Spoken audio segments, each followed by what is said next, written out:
الحمد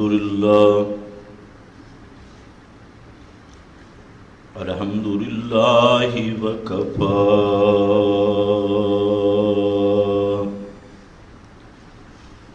والصلاة والسلام على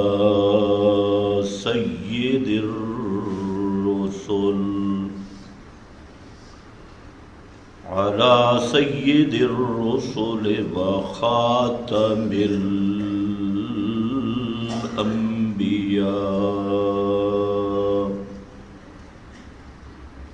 أما بعد فأعوذ بالله من الشيطان الرجيم. بسم الله الرحمن الرحيم. فويل للذين يكتبون الكتاب بأيديهم ثم يقولون هذا من عند الله. سبحان ربك رب العزة عما يصفون وسلام على المرسلين والحمد لله رب العالمين.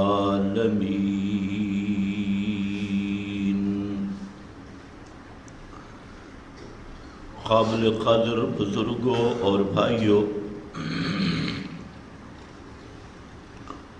گزشتہ بیان میں آپ حضرات کی خدمت میں اس امت پر زوال اور اس امت کے اندر وہ خرابیوں کا ذکر میں نے کیا کہ اس امت کا اول خیر ہی خیر ہے اور اس کے آخر میں بہت ساری کمزوریاں اور خرابیاں، ان کی اطلاع اور پیشین گوئی امام الانبیاء صلی اللہ علیہ وسلم نے فرمائی تھی تاکہ امت کو آگاہی رہے کہ مرض کی تشخیص کیا ہے، علاج کیا ہے، اسباب کیا ہیں. تو آپ صلی اللہ علیہ وسلم نے دو ٹوک لفظوں میں یہ بات بیان کر دی تھی کہ اصل بیماری کا سبب یہ ہوگا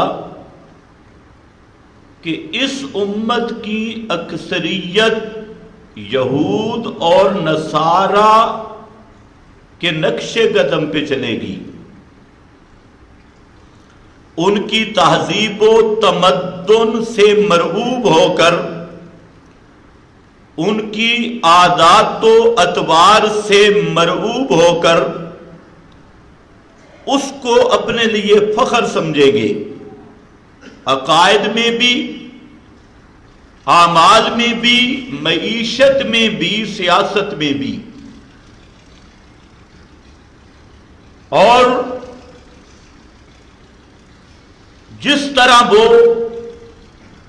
تباہ ہوئے تو اسی طرح ان پہ بھی خرابیاں اور زوال آئے گا. تو جب اللہ کے محبوب مکرم صلی اللہ علیہ وسلم نے تشخیص کر کے امت کو ڈرایا تو آج ہمیں چاہیے کہ ان باتوں پہ ہم غور کریں اور یہ سمجھنے کی کوشش کریں کہ یہود و نصارہ میں بیماریاں کون سی تھی اور اس امت میں وہ بیماریاں کیسے داخل ہوئیں اور کیسے موجود ہیں، تاکہ ہم ان بیماریوں سے بچ جائیں۔ اس سلسلہ میں نے عرض کیا تھا کہ ان کے 5 گروہوں کا قرآن مقدس نے ذکر کیا، اور ان 5 گروہوں کا جو فطور اور خرابیاں ہیں وہ سب سے پہلے عقائد میں بگاڑے، عقیدے کی خرابی۔ ان میں سے ایک ان کے علماء اور مشائخ کا طبقہ تھا، جو بڑے بڑے ان کے بزرگ اور بڑے بڑے علامے، بڑے بڑے علماء، تو ان کے بارے میں قرآن مقدس نے بتایا کہ ان کے دل اتنے سخت ہو گئے تھے کہ انہوں نے اللہ کے کلام میں ہیرا پھیری شروع کر دی، مسئلہ میں گڑبڑ شروع کر دی۔ مسئلہ کچھ ہوتا، اپنے مفاد کی خاطر بتلاتے کچھ۔ تو میں نے عرض کیا تھا کہ یہ بیماری آج ہے یا نہیں، اس کو سوچنا چاہیے۔ یہ ان یہودیوں کی بیماری ہے جو آج اس امت میں آ رہی ہے۔ دوسرا فریق ان کا وہ تھا منافقین، ڈاماڈول اور اختلاط والا گروہ، رل مل کے رہنا ہے اور مشرکوں کے ساتھ دوستی، اہل زید کے ساتھ دوستی، محبت مودت، اور اس کو وہ کہتے تھے مصلحت اور رواداری۔ آج وہی بیماری ہے کہ اپنے آپ کو مباحد کہلوانے والے، وہ اہل بدعت سے مرعوب بھی ہیں، ان کی پگڑیوں سے، ان کے پیٹوں سے، ان کے میک اپوں سے، ان کے مدارس سے، ان کی بڑی جگہ سے، ان کو یہ ایسے بزدلانہ منافق ہمیشہ بزدل ہوتا ہے کہ کہیں بڑی پگڑی دیکھ لی، بڑی داڑھی دیکھ لی، اوپر سے دوپٹہ دیکھ لیا تو فوراً مرعوب ہو گیا، جی یہ تو ہے حضرت اقدس، حضرت اقدس۔ یا پھر زندگی میں اس کو کہے گا یہ بدعتی ہے، اور مرنے کے بعد وہ ولی کامل ہے، موت کے بعد اس کو سمجھتا ہے رحمت اللہ علیہ، حالانکہ جو زندگی میں بدعتی ہے وہ مرنے کے بعد بھی لعنت اللہ علیہ ہے، وہ رحمت اللہ علیہ نہیں۔ اتبعوا فی ہذہ الدنیا لانا وفی الآخرہ، فرمایا دنیا میں بھی ان پہ لعنت ہے اور مرنے کے بعد بھی لعنت ہے۔ لیکن منافق اپنے مفاد کی خاطر اہل بدعت سے جوڑ، اور اگر کوئی سمجھائے نا کہ یہ کام ٹھیک نہیں تو کہتے ہیں بڑے متشدد ہیں، اور ہم تو ہیں انما نحن مصلحون، ہم تو رواداری والے ہیں، اصلاح والے ہیں، ہم تو چاہتے ہیں جوڑ پیدا ہو، رلا ملا کھاتا ہو۔ تو یہ عادت تھی یہودیوں میں، اور یہ عادت اس امت میں منتقل ہوئی۔ حالانکہ صحابہ کا مزاج دیکھیں، وہاں پر کوئی روح رعایت نہیں، نہ زندہ مشرک کی نہ مردہ مشرک کی، نہ زندہ بدعتی کی نہ مردہ بدعتی کی۔ حضرت عبداللہ ابن عمر رضی اللہ تعالیٰ عنہ، ایک آدمی نے کہا کہ فلانا آدمی آپ کو سلام کہہ رہا ہے. اب ذرا سوچتے بھی ہو. تو حضرت عبداللہ ابن عمر نے فرمایا میرے سلام نہ کہنا. کیوں؟ فرمایا سمعت انہ بدعی، میں نے سنا ہے کہ وہ بدعی ہے، مجھے خبر ملی ہے کہ وہ بدعی ہے. اور دوسری حدیث میں قد احدث، اس نے بدعت کی ہے. اور بدعتی کو اس کے سلام کا جواب نہیں. ہمیں کہتے ہو متشدد. یہ ہے نبی کا صحابی حضرت عبداللہ ابن عمر، اور روایت موجود ہے مسلم شریف میں صحیح سند کے ساتھ. تو یہ صحابہ کا مزاج تھا. اور ادھر منافقین ادھر بھی گئے ادھر بھی گئے. اختلاط، منافقت کی بنیاد ہی جب انسان کے دل سے توحید اور سنت کا جذبہ ختم ہوتا ہے، تسلب ختم ہوتا ہے، تو نفاق شروع ہو جاتا ہے. اخلاص تسلب کا نام ہے. اور جب توحید و سنت کی غیرت ختم ہو گئی تو یہاں سے نفاق اور اختلاف شروع ہوتا ہے. حضرت عبداللہ ابن عمر ہی کا واقعہ ہے. ایک مسجد میں گئے، وہاں صوفی صاحبان بیٹھے تھے، ذکر اذکار کی مجلس جاری ہے. ایک صوفی کہتا کہ 100 دفعہ تو پڑھنا درود، وہ پڑھتے. پھر وہ کہتا 100 دفعہ الحمدللہ. اس طرح کے اذکار جاری تھے. حضرت عبداللہ ابن عمر رضی اللہ تعالیٰ عنہ نابینا ہو چکے تھے آخر عمر میں. تو ساتھ شاگرد تھے. تو جب پہنچے نا، فرمایا یہ کیا ہو رہا ہے؟ انہوں نے کہا جی یہ تو بیٹھ کے ہلکا وار ذکر جاری فرما رہی ہے یہاں بیٹھ کر. تو فرمایا اخرج بنا من ھذا المسجد، اس مسجد سے مجھے لے جا، یہ بدعتیوں کی مسجد ہے، اور ان بدعتیوں کی مسجد کے اندر میں اپنی نماز بھی نہیں پڑھتا. یہ ہے صحابہ کی غیرت. اور آج آپ چیک کرتے ہیں کہ یہ غیرت ہمارے اندر ہے. اگر نہیں تو پھر توحید و سنت کے نام پہ لوگوں کو فراڈ کیوں کرتے ہو؟ قرآن تو ایسے شخص کو منافق کہتا ہے جس کے دل میں توحید کی غیرت نہیں، سنت کی غیرت نہیں.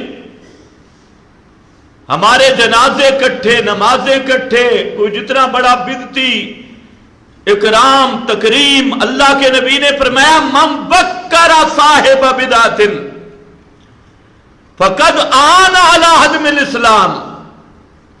جو کسی بدعتی ملا کو مولانا صاحب کہہ دے، اس کو اپنا امام بنائے، شیخ الحدیث کہے، احترامن اور اکرامن. ایک تو استذان ہے، ایک اکرامن اور احترامن اس کو کہتے ہیں شیخ الحدیث، حضرت جی. تو اللہ کے محبوب نے فرمایا کہ اس آدمی نے اسلام کی عمارت گرانے پر تعاون کیا ہے. اسلام کی عمارت کو گرانے پہ تعاون کیا. وکر صاحب بدعہ. آج یہ مسئلہ بیان کرنا بڑا مشکل ہے، بڑا مشکل ہے. اللہ سب کو اس پر عمل کی توفیق عطا فرمائے. میں آپ کو بتا رہا ہوں کہ پیغمبر کی تربیت کیا تھی اور یہود میں بیماری کیا تھی. یہود کی بیماری اختلاط اور پیغمبر کی تربیت انفراد. انفراد اس حد تک کہ آپ نے امت کو منع کر دیا کہ یہودی جس طرح قدم اٹھاتے ہیں تم انہیں اس طرح چلنا بھی نہیں ہے. اس طرح تم نہیں چل سکتے. یہودی جس دن عبادت کرتے ہیں تمہاری عبادت بھی صرف اس دن نہ ہو. یہ محرم کا روزہ ہے تو یہودی 10 محرم کو رکھتے تھے. آپ نے فرمایا میں زندہ رہا 9 کو بھی ساتھ ملاؤں گا یا 11 کا روزہ اور 10 کا بھی. صرف 10 کا نہیں رکھوں گا کیونکہ صرف 10 کا روزہ یہودیوں کے ساتھ مشابہت ہے.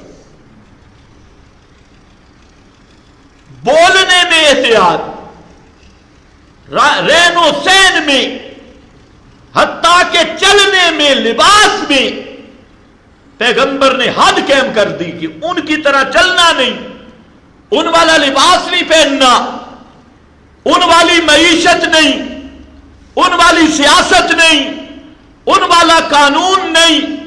ہر چیز سے پیغمبر نے منع کیا. اور آج امت بحیثیت مجموعی انہی کے قانون کی غلامی. یہ جو آپ پریشان ہوتے ہیں ہمارے ملک میں کیا ہے؟ انہی لوگوں کا قانون، انہی کا آئین. عدالتوں میں وہ یہود و نصارہ کے قوانین بوسیدہ، اور انتخاب میں انہی کا قانون. اسی لیے آپ یہ تو شور کرتے ہیں کہ عدالتوں میں انصاف نہیں. اس پر تو اتفاق ہے نا کہ ہے عدالتوں میں انصاف. سارے متفق ہو. کبھی یہ کیوں نہیں سوچا کیوں نہیں؟ جو کالا قانون آپ کی عدالتوں میں ہے اس میں انصاف کا نام ہی نہیں. وہ مغرب کا قانون ہے. اور آپ کو پتہ ہے مغرب میں تو سورج بھی غروب ہو جاتا ہے. مغرب میں کہاں روشنی آئے گی؟ روشنی مشرق سے آتی ہے. مغرب میں تو سورج کی روشنی بھی اندھیروں میں بدل جاتی ہے. اور تم آج امت روشنی مغرب سے لینا چاہتی ہے. وہ مغرب ہے ہی اندھیرا، خالص اندھیرا. تو آج ہم پہ انہی کا قانون مسلط، انہی کا نظام مسلط، اور ہم ہیں مسلمان لیکن کتاب و سنت کے نورانی قانون پہ ایمان نہیں. ہمارا ملک ہو، صرف ہمارے ملک نہیں کتنے اسلامی ممالک ہیں، کسی اسلامی ملک میں محمد مصطفیٰ کا قانون نہیں. بادشاہ مسلمان ہے، عوام مسلمان ہے، لیکن عدالت میں قرآن نہیں، عدالت میں سنت محمد مصطفیٰ نہیں. عدالت میں یہود و نصارہ کی وہی بوسیدے قانون جس سے وہ خود تنگ آ چکے ہیں. تمام اسلامی ممالک کو دیکھ لو. یہ فکر کسی ایک ملک کی نہیں، یہ فکر ہے عالم اسلام کی، امت مسلمہ کی فکر ہے کہ جب ہمارا قرآن لا ریب ہے، محمد مصطفیٰ کا بیان وہ لا ریب ہے، تو پھر ہمیں چاہیے کہ انصاف یا عدل و انصاف دنیا پہ قائم کرنا ہم مسلمانوں کا حق ہے. اور دنیا پہ عدل و انصاف نظام محمدی کے بغیر قائم ہو نہیں سکتا. اس کی وجہ ہے کہ اللہ نے محمد مصطفیٰ کو بھیجا اس لیے کہ اس کائنات سے ظلم کا خاتمہ ہو، بربریت کا خاتمہ ہو اور ناانصافی کا خاتمہ ہو. محمد مصطفیٰ اس کائنات کو عدل دینے کے لیے آئے، انصاف دینے کے لیے آئے، اور جو دین لے کے آئے وہ دین ہی عبارت ہے عدل و انصاف سے۔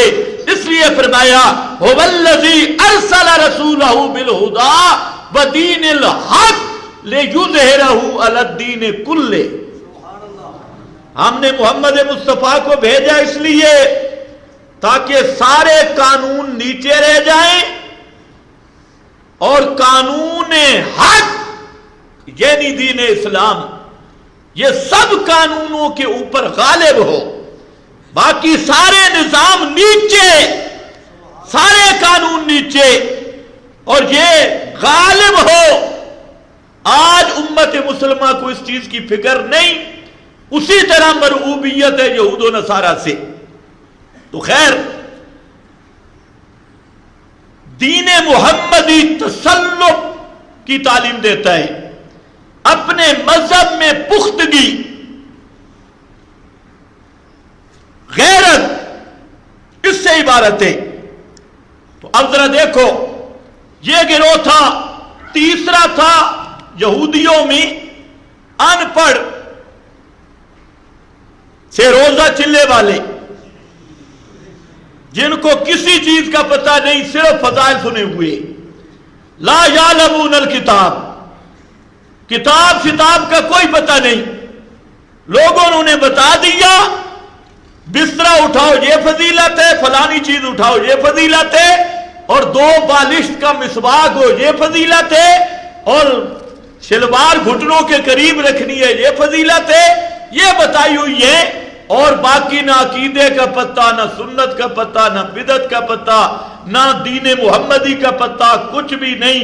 بس یہ کہنا شروع کر دیا فضائل اعمال بھی منزل من اللہ، اللہ نے نازل کی۔ آج وہی طبقہ ہے امیون، خصوصاً مجھے تو، تم جو پشتو والے ہو مجھے رحم آتا ہے۔ پشتو والے بوڑھے اکثر سمجھتے ہیں کہ نبی پاک یہی دعوت دیتے تھے جو یہ ریمنڈ والے دیتے، اور صحابہ چلے لگاتے تھے، سیروزے تھے، کیونکہ انہوں نے ان پشتو والوں کو بتایا، وہ بیچارے امی ہیں، ان پڑھ ہے، تو ادھر ریمنڈ سے تو دعوت ہی یہ ہے، صحابہ سے روزہ لگاتے، چلا لگاتے، سال اندرون سال بیرون، پھر کہہ دیتے ہیں دوستوں بزرگوں اتنے صحابہ تھے، 1.25 لاکھ 1.5 لاکھ، تو چند کی قبریں جنت البقیع میں ہیں، باقی کسی کی ترکی میں ہے، کسی کی افغانستان میں ہے، کسی، یہ کیوں؟ یہ سب کے سب دین کی محنت کے لیے آئے تھے، اور دین کی محنت وہی ہے جو وہاں ریبنڈ سے آ رہی ہے۔ اس لیے یہ مسئلہ بتاؤ، ان بوڑھوں کو بتاؤ، خدا کے لیے ان کو جہنم سے بچاؤ۔ اگر اس عقیدے پہ مر گئے تو ڈائریکٹ جہنم میں جائیں گے بغیر حساب کتاب کے۔ ان کو سمجھاؤ صاحب محمدی دین نہیں، یہ ریبنڈی دین ہے۔ محمدی دین اور ہے، ریبنڈی دین اور ہے۔ دین محمدی میں صحابہ یہ سیروزہ، چلہ، اندرون بیرون، یہ ادھر ہندوستان سے شروع ہوا۔ صحابہ ساری زندگی اس دین اسلام کے لیے تلوار اٹھا کے میدان میں رہے، ان کی تشکیلیں تلوار کی ہوتی۔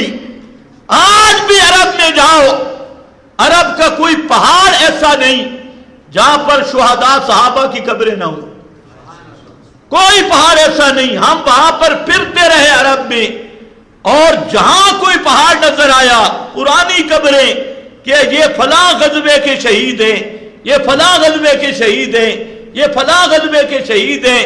اور پیغمبر کریم کی یہی تشکیل ہوتی تھی، نماز کے بعد آپ فلانا نام لیتے، آپ آ جائیں، اتنے ساتھیوں کو لے کے جاؤ جہاد پر۔ تم یہ تشکیل کرو نا تو ہم تمہارے پاؤں چومیں۔ تم تشکیل کرتے ہو آلو کے ساتھ جہاد، مٹر کے ساتھ جہاد، کھانا پینا۔ تو اس لیے یہ بات بہرحال ہم مخالفت نہیں کرتے، لیکن آپ کا ایمان بچانا ضروری ہے کہ یہ دین رہبندی ہے، یہ دین محمدی نہیں ہے۔ دین محمدی کی دعوت وہ جہاد والی دعوت ہے، قتال فی سبیل اللہ کی دعوت ہے، اور سارا وہ مٹیریل، سارے وہ حدیث سے ایتیں انہوں نے فٹ کر دیے اپنی بسترہ بند دعوت کی۔ انفروا خفافا وثقالا، بسترے بھاری ہوں یا ہلکی ہوں نکلو۔ اور فی سبیل اللہ کو انہوں نے اپنی اس مخصوص جو یہود و نصارہ کی ایک سازش سے ایسا دین کے نام پہ ٹولہ تیار کیا گیا جو اقامت توحید و سنت کا بھی منکر، جہاد کا بھی منکر، یعنی لوگوں کے ذہن کو ایسا معوف کر دیا جائے، نہ دین کی اقامت کا خیال آئے، نہ حاکمیت الہی کا خیال آئے، اور نہ جہاد اور قتال فی سبیل اللہ کی طرف ذہن جائے۔ لوگوں کے سامنے اتنا ہو دین یہی ہے کہ وضو کرو، مسجد میں آ جاؤ، نماز روزہ حج زکات، اور ان نماز روزہ حج زکات یہ تو مکہ کے مشرکوں میں بھی تھا۔ کسی کو شک ہو تو میں دکھاؤں گا، مکہ کے مشرک روزہ رکھتے، ان میں حج تھا، ان میں زکات تھی۔ یار اتنا تو تم نے سنا ہے کعبۃ اللہ کی تعمیر پر کیا اعلان ہوا تھا؟ حلال کا پیسہ لگانا ہے، حرام کا پیسہ نہیں۔ تو محمد مصطفیٰ کی بعثت کا مقصد اس کائنات پہ اللہ کے نظام کو قائم کرنا تھا، جس کا نام اقامت توحید و سنت ہے۔ اور جب تک یہ امت اس پر محنت نہیں کرتی، کتاب و سنت کی اقامت پر، تو اس کو کبھی بھی چھٹکارا نہیں مل سکتا۔ ایک پلیت جائے گا تو دوسرا پلیت آ جائے گا، وہ اس سے بھی اوپر ہوگا، کیونکہ جب جس معاشرے میں عدل نہیں، انصاف نہیں، چپڑاسی سے لے کے وزیر اعظم تک جو قوم کا خون چوسنے کے لیے تیار ہے اور غداروں کا ٹولہ ہے، وہ ملک کس طرح ترقی کر سکتا ہے؟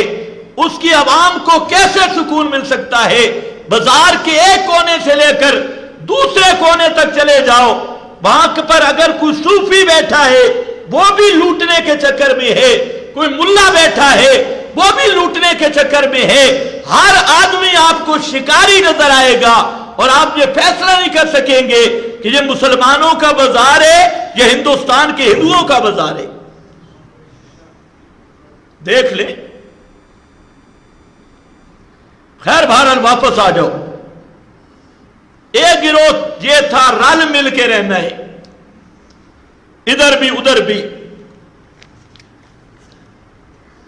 تین۔ اور چوتھا گروہ امی جین، جو صرف فضائل، جھوٹے فضائل اور جھوٹے دلائل، جھوٹے عقائد انہوں نے سن رکھے تھے، جس طرح آج کل لوگوں نے رٹا ہے، اصل دین کا پتہ نہیں۔ اور کسی بوڑھے سے بھی پوچھو نا کہ اگر نبی پاک پیدا نہ ہوتے تو کائنات نہ بنتی۔ اچھا، یہ جھوٹ ہر ایک نے یاد رکھا ہے۔ اب مولویوں نے بیان ہی یہ کیا، اب کوئی پوچھے یہ کائنات پیغمبر کریم کے لیے بنی ہے، تو پھر تو پیغمبر کی وفات پہ کائنات کو ختم ہو جانا چاہیے تھا۔ یہی بات یہودی کہتے ہیں حضرت عزیر کے لیے بنی ہے، یہی ایرانی کہتے ہیں 5 تن پاک کے لیے بنی ہے، اور پاکستانی کہتے ہیں نبی پاک کے لیے بنی ہے۔ اور یہ مسئلہ ہر بوڑھے کو یاد ہے۔ یہ ہے امانیہ، میرے جھوٹ جس کی کوئی بنیاد نہیں۔ اللہ نے فرمایا کائنات کو میں نے بنایا ہے اپنی توحید کے اظہار کے لیے، محمد مصطفیٰ کو بھی بھیجا توحید کے لیے۔ ما خلقنا السماوات والارض وما بینہما الا بالحق، اور وہ حق کیا ہے؟ لہو دعوت الحق، وہ حق یہ ہے کہ پکار کے لائق ہونا یہ رب کا خاصہ ہے۔ جی حضرت آدم کی توبہ قبول نہیں ہوتی تھی، پھر عرش پہ دیکھا لکھا ہوا تھا لا الہ الا اللہ محمد الرسول اللہ، تو آدم نے کہا یا اللہ اے جڑا نال نہ لکھے نا ساتھ، اسے دا واسطے، اسی کا وسیلہ، اب یہ جھوٹ سب کو یاد ہے. بوڑھوں سے پوچھو جی یا, صوفی سے پوچھو جی بالکل. یہ ہے لا یعلمون الکتاب, کتاب اللہ کا کوئی پتہ نہیں. الا امانیہ, گپوٹیشن جس کا نہ آگ نہ پیچھ, وہ پتہ ہے اور اس پہ اکڑا دیندار ہوں. کبھی نہیں پوچھا قرآن کیا کہتے ہیں, آدم کی توبہ کس پہ قبول ہوئی؟ قالا ربنا ظلمنا انفسنا وان لم تغفر لنا وترحمنا لنکونن من الخاسرین. یہ تو قرآن نے خود بتایا. یہ کلمات اللہ نے آدم کو دیے, ان پر توبہ قبول ہوئی. یہ یاد کسی کو نہیں, لیکن بابے کی بتائی ہوئی بات یاد ہے. الا امانیہ, یہی یہودیوں کی عادت تھی. اسی طرح اول ما خلق اللہ نوری, سب سے پہلے اللہ نے میرے نور کو پیدا کیا. اب یہ عوام کو بھی یاد ہے, ادھر قطبی تارے میں نور تھا اور اتنے ہزار. یہ جھوٹ سپیشل ہر ایک نے یاد کیا ہوا ہے, اور 100 سے زائد ایتیں قرآن کی جو کہتی ہے محمد مصطفیٰ اصلی بشر ہے, خالص بشر ہے. قل سبحان ربی هل كنت الا بشرا رسولا قل انما انا بشر مثلكم. حقیقت بشری کو قرآن نے بیان کیا. یہ سچ پتہ کوئی نہیں, اور اول ما خلق اللہ نوری والا جھوٹ سب کے گلے میں پڑا ہوا ہے. یہ ہے لا یعلمون الکتاب الا امانیہ, صرف جھوٹ گپو ٹیشن ان کو یاد کیا, اور قرآن کی ایتیں بھول گئی. 80 سے زائد 100 کے قریب آیات جو یہ بتلاتی ہیں مرنے کے بعد روح بدن میں نہیں, اور یہ بدن دنیا والوں کا ادراک نہیں رکھتا, نہ سنتا ہے نہ دیکھتا ہے, وہ نہیں پتا. اور من صلی اللہ علیہ عند قبری سب کو یاد ہے. الانبیاء آیون فی قبورہم, بڈھا نو بھی یاد نہیں. یہ نہیں پتا کہ یہ آیت ہے یہ حدیث ہے, لیکن آ تو گئی. تو یہ سارا نبی پاک کا سایہ نہیں تھا. سنتے رہتے ہو کہ نہیں؟ اچھا, اب دونوں نے مل کے جھوٹ بولا, دیوبندیوں نے بھی اور بریلویوں نے بھی. یہ مشترکہ جھوٹ ہے. بریلویوں نے کہا سایہ اس لیے نہیں تھا کہ آپ نور تھے, نور کا سایہ نہیں. بہت اچھا. اور دیوبندیوں نے کہا کہ اوپر بادل سایہ کرتا تھا تو اس لیے سایہ نظر نہیں آتا تھا. دونوں کذاب ہیں, دونوں جھوٹے, وہ بھی اور یہ بھی. یہ نہیں کہ میں رعایت کر جاؤں, یہ چونکہ دیوبندیوں نے کہا. دیوبندی جھوٹ بولے تب بھی جھوٹ ہوتا ہے. ایک بریلوی جھوٹ ہوتا ہے, ایک دیوبندی جھوٹ ہوتا ہے. یہ جھوٹ بھی دیوبندی ہے. سمجھ رہے ہو میری بات؟ جلدی بولو, آج میں نے جلدی ختم کرنا ہے. یہ جھوٹ آج کل بن گئے دیوبندی جھوٹ, بریلوی جھوٹ. دیوبندی بدعت ہے, بریلوی بدعت. وہ کہتے ہیں وہ بھی بدعتوں کا دفاع کرتے ہیں. کیوں جی؟ یہ بریلی بدعت ہے. یہ کہتے ہیں یہ دیوبندی بدعت ہے. اہل حدیث, وہ اہل حدیث بدعت ہے. ساری بدعتیں ہیں اپنے اپنے فرقوں کی. ہم کسی کی بدعت کو نہیں مانتے.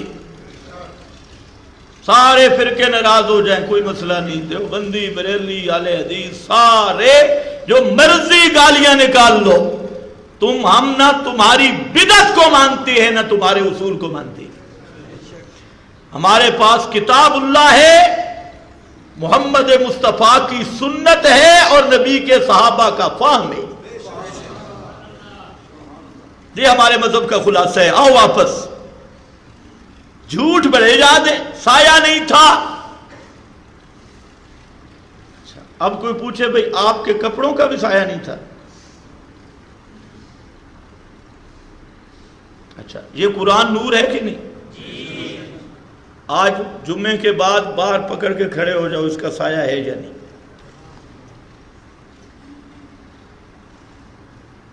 دو جھوٹ. نور کا سایہ نہیں ہے. کس نے آپ کو کہا ہے نور کا سایہ نہیں؟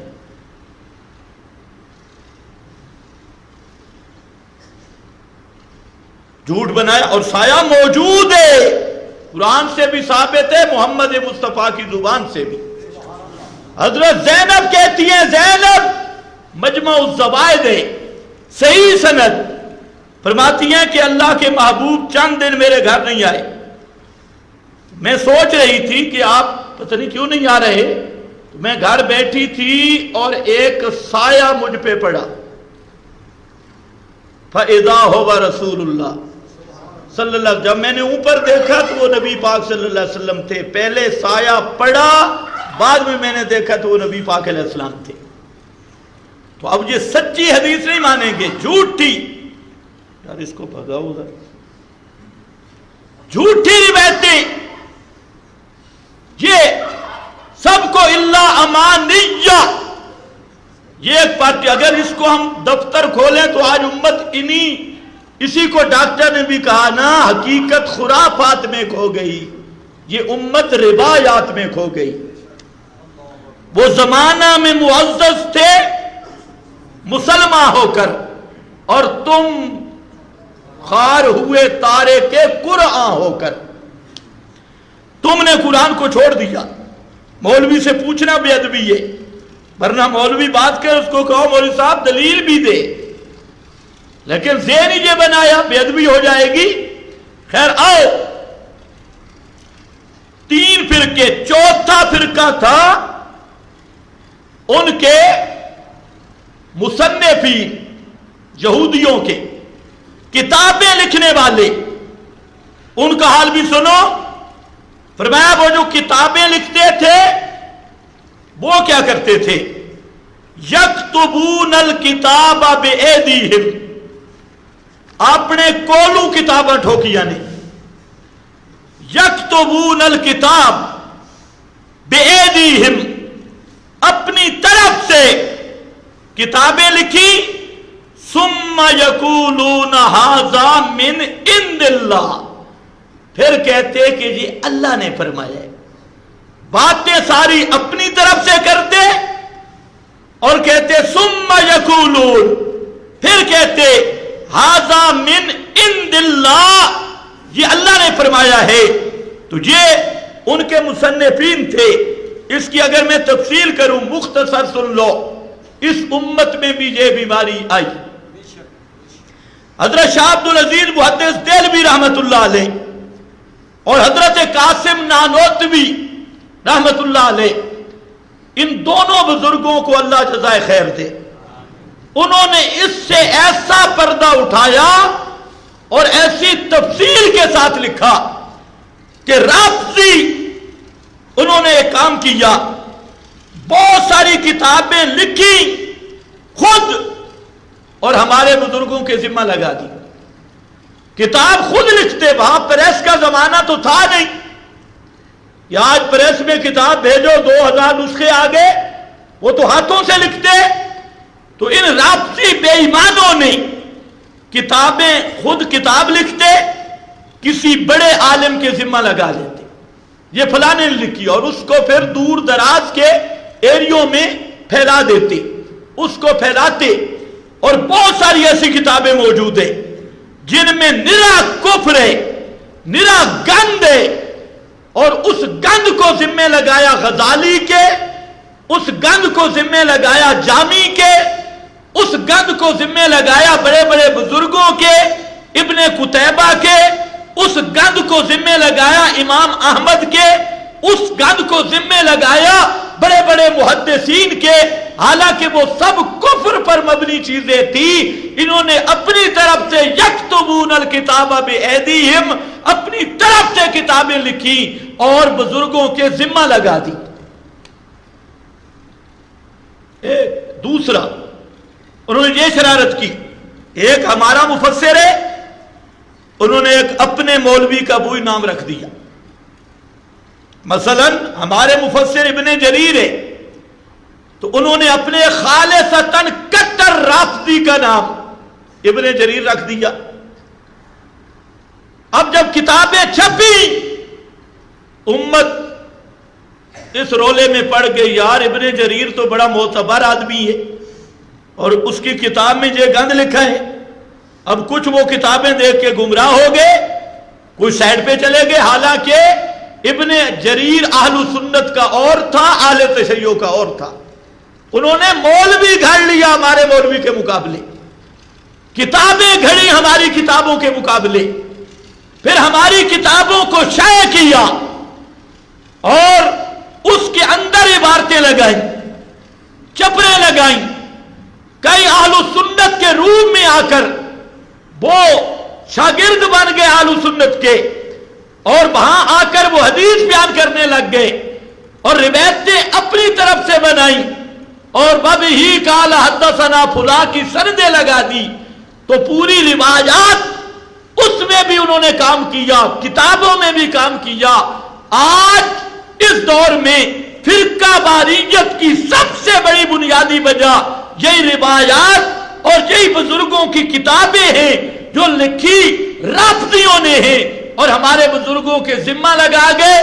آج ہر فرقہ اس پہ کھڑا ہے، تمہارے مولوی نے جو لکھا، تمہارے بزرگ نے جو لکھا، فلانے نے جو لکھا، روایت میں جو آیا.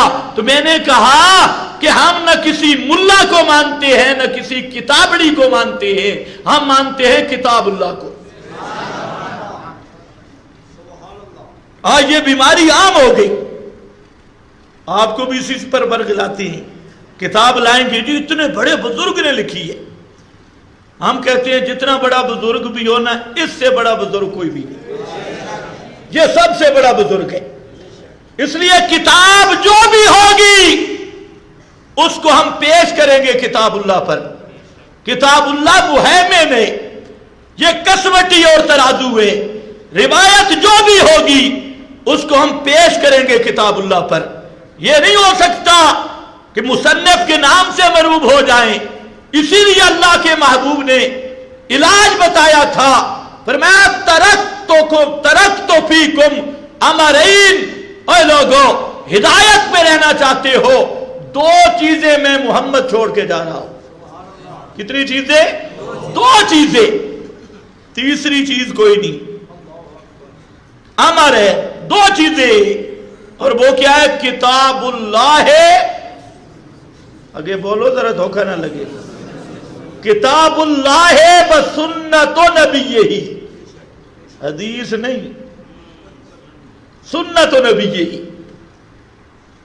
ہاں اس سے یہ بھی دھوکہ ہے. دو چیزیں جو اللہ کے رسول نے چھوڑی، تم تو قریب ہی نہیں جاتے.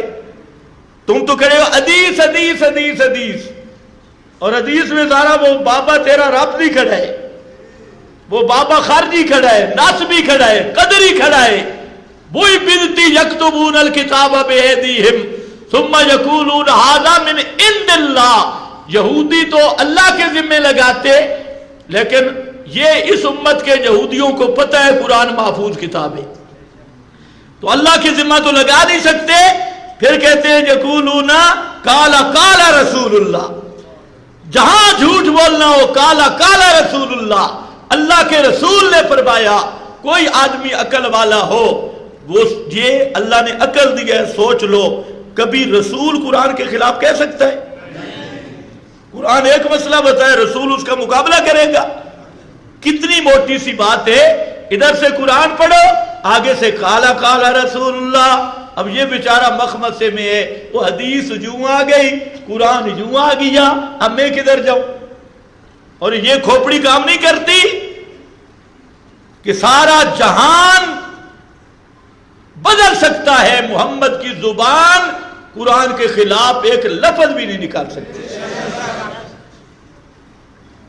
وہ نبی کی حدیث نہیں.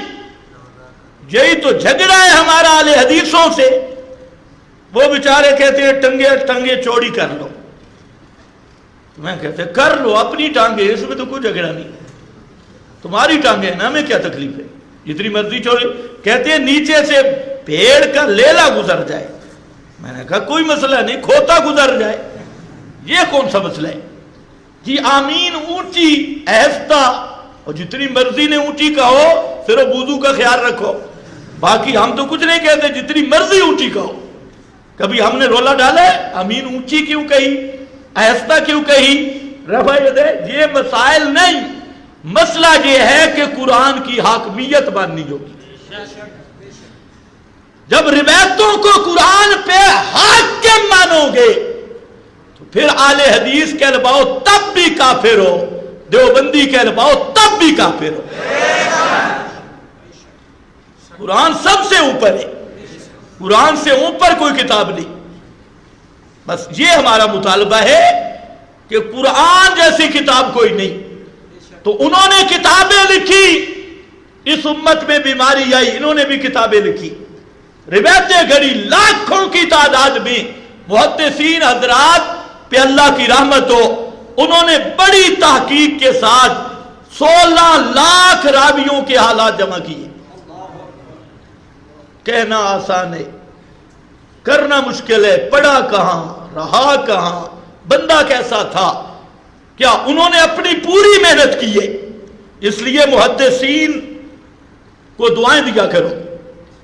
آج کل بعض بدبخت امام بخاری کے خلاف شروع ہو گئے، اور بعض جاہلوں نے جہاں تک کہنا شروع کر دیا کہ یہ بخاری تو ثابت ہی نہیں، گدھے کے گدھے، بخاری نہیں ثابت تو تیرا نسب بھی ثابت نہیں، وجود بھی ثابت نہیں۔ بخاری ثابت نہیں، کیسے نہیں ثابت؟ امام بخاری سے ہم تک تواتر کے ساتھ ثابت ہے۔ 12,000 کے قریب محدث نے امام بخاری سے پڑھا۔ خیر یہ الگ بات ہے، لیکن اوپر والی سندیں دیکھیں گے، اس کو بھی تولیں گے کتاب اللہ پر۔ یہ نہیں کہ اندھے بن جائیں گے۔ روایات کا میزان کتاب اللہ ہے، اس میں راوی شیعہ بھی ہے، قدری بھی ہے، خارجی بھی ہے، ناسبی بھی ہے، اور بھی راوی ہیں، تو اس لیے وہاں پر بھی ترازو اور تول ہوگا، وہ قرآن ہوگا اور سنت محمد مصطفیٰ۔ سنت بنتی تب ہے جب صحابہ ساتھ چلے۔ سنت وہ طریقت المسلوک کا جس پر صحابہ سالک ہوں اور اوپر چلنے والے ہوں، وہ طریقت المسلوکہ بنتا ہے۔ پھر میں 2 چیزیں چھوڑ کے جا رہا ہوں، کتاب اللہ ہے بسنت نبی، یہی نبی کی سنت۔ جب تک ان پہ قائم رہو گے لن تضلوا، گارنٹی دی، کبھی گمراہ نہیں ہو سکتے۔ تو اس لیے یہ گروہ کتابیں لکھنے والا، تم بھی خیال کیا کرو، ہر مصنف کی کتاب پڑھتی ہو، گپو ٹیشن آج کل نکلے خطبات۔ آج ویسے بیان تو کرنا تھا صاحبزادوں کا حال، یہودیوں